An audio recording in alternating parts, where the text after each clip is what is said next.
ஆண்டவராகிய இயேசு கிறிஸ்துவின் இனிய நாமத்தில் அன்பின் வாழ்த்துக்கள். இந்த கால வேளையில உங்களை சந்திப்பதில் நான் மிகவும் மகிழ்ச்சி அடைகிறேன். இந்த புதிய மாதத்துல கூட தேவன் உங்களோடு இருந்து உங்களை ஆசீர்வதித்து வழி நடத்துவாராக. நீங்கள் எதிர்பார்த்திருக்கிற ஒவ்வொரு முடிவையும் இந்த மாதத்துல தேவன் நிச்சயமாய் கொடுத்து உங்களை வழி நடத்த வல்லவராய் இருக்கிறார்.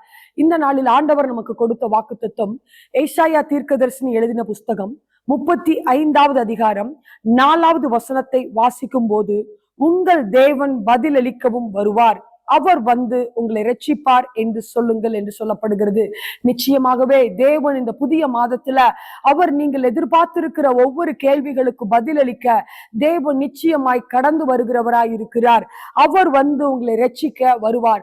நிச்சயமாகவே கூட இந்த புதிய மாதத்தில் அப்படிப்பட்ட ஆசீர்வாதங்களை தேவன் உங்களுக்கு கொடுக்க வல்லவராய் இருக்கிறார். அநேக கேள்விகளோடு கூட அநேக ஆசீர்வாதங்களை எதிர்பார்த்து ஆண்டவருடைய சமூகத்துல நீங்கள் காத்து கொண்டு இருக்கலாம். ஆண்டவரே, நெடுநாளாய் சமூகத்துல நான் காத்து கொண்டு இருக்கிறேனே, இதற்கு ஒரு பதில் வரவில்லையே, இப்படிப்பட்ட ஒரு ஆசீர்வாதம் என்னுடைய வாழ்க்கையில நடக்கவில்லையே என்று கூட நீங்கள் இந்த புதிய மாதத்துல சோர்ந்து போய் இருக்கலாம். ஆண்டவர் உங்களுக்கு வாக்குத்தத்தமாய் கொடுக்கிறார், உங்கள் தேவன் பதிலளிக்க வருவார் என்று.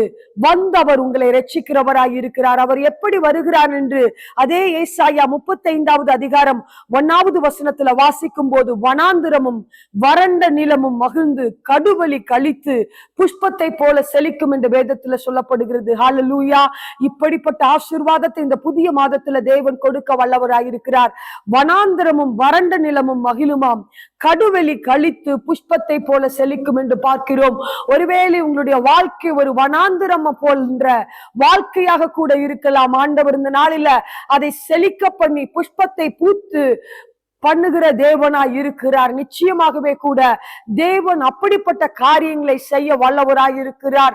ஒருவேளை தடைப்பட்ட ஒவ்வொரு ஆசீர்வாதங்களை நீங்கள் விசுவாசித்தால் இந்த புதிய மாதத்துல தேவன் உங்களுக்கு கொடுக்க அவர் கடந்து வருகிறவராய் இருக்கிறார். வனாந்திரம் போன்ற வாழ்க்கையா இருக்கிறது, என்னுடைய வாழ்க்கையில ஒரு செழிப்பு இல்லையே, ஒரு ஆசீர்வாதம் இல்லையே, ஒவ்வொரு மாதமும் இப்படியே நான் கடந்து போய் கொண்டே இருக்கிறேனே, ஒரு வேதனையோடு கூட நான் இருக்கிறேன் என்று சோர்ந்து இருக்கிறீர்களா? ஆண்டவர் இந்த நாளில் உங்களோடு கூட பேசி உங்களை திடப்படுத்துகிறார். உங்கள் தேவன் உங்களை இரட்சிக்க வருகிறவராய் இருக்கிறார்.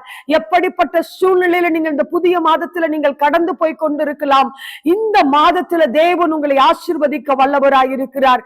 என்னோடு கூட ஒரு விஷயாய் கண்களை மூடி செபிக்கலாமா? ஆண்டவரே, இந்த நாளில் உம்மை துதிக்கிறோம், உமக்கு நன்றி செலுத்துகிறோம். ஆண்டவரே, இந்த புதிய மாதத்துல இந்த வீடியோவை பார்க்கிற ஒவ்வொருவரை நீங்க ஆசீர்வதிக்க வேண்டும் என்று நாங்கள் செபிக்கிறோம். இந்த நாளில எங்களுக்கு கொடுத்த வாக்குத்தத்தத்தின்படியாய் எங்கள் தேவன் எங்களை இரட்சிக்க கடந்து வந்திருக்கிறபடியால் உம்மை துதிக்கிறோம். ஆண்டவரே, யார் யார் வேதனைகளோடு பாராட்டங்களோடு ஆசீர்வாதத்தை எதிர்பார்த்த ஆண்டவரே, இந்த சூழ்நிலையில நான் எப்படி முடிவெடுக்கிறது என்பதை தவித்துக் கொண்டிருக்கிறேன், என்னுடைய வாழ்க்கை ஒரு வனாந்தரம் போன்ற வாழ்க்கையா இருக்கிறது என்று இந்த மாதத்துல சோர்ந்து போயிருக்கிற ஒவ்வொருவரை இயேசுவே நீங்க திடப்படுத்துவீராக நாங்கள் செபிக்கிறோம்.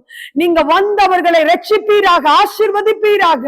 இந்த புதிய மாதத்தில் அவர்கள் எதிர்பார்த்திருக்கிற ஒவ்வொரு ஆசீர்வாதங்களை அவர்களுக்கு கொடுத்து நீங்க கனப்படுத்துங்க நாங்க செபிக்கிறோம். ஆண்டவரே, அப்படி நீங்க ஆசீர்வதித்து அவங்களை மகிழ பண்ணுகிறபடியால் உம்மை துதிக்கிறோம், உமக்கு நன்றி செலுத்துகிறோம். இந்த மாதம் அவர்களுக்கு ஒரு ஆசீர்வாதத்தின் மாதமாக, இரட்சிப்பின் மாதமாக இருப்பதாக நாங்க செபிக்கிறோம். ஆண்டவரே, அப்படியே நீங்க அவங்களை உயர்த்தி கனப்படுத்துங்க, ஆசீர்வதிங்க. இயேசுவின் நாமத்துல நாங்கள் செபிக்கிறோம் எங்கள் நல்ல பிதாவே, ஆமென். நிச்சயமாகவே இந்த புதிய மாதத்துல தேவன் உங்களை ஆசீர்வதித்து கனப்படுத்துவாராக. ஆமென்.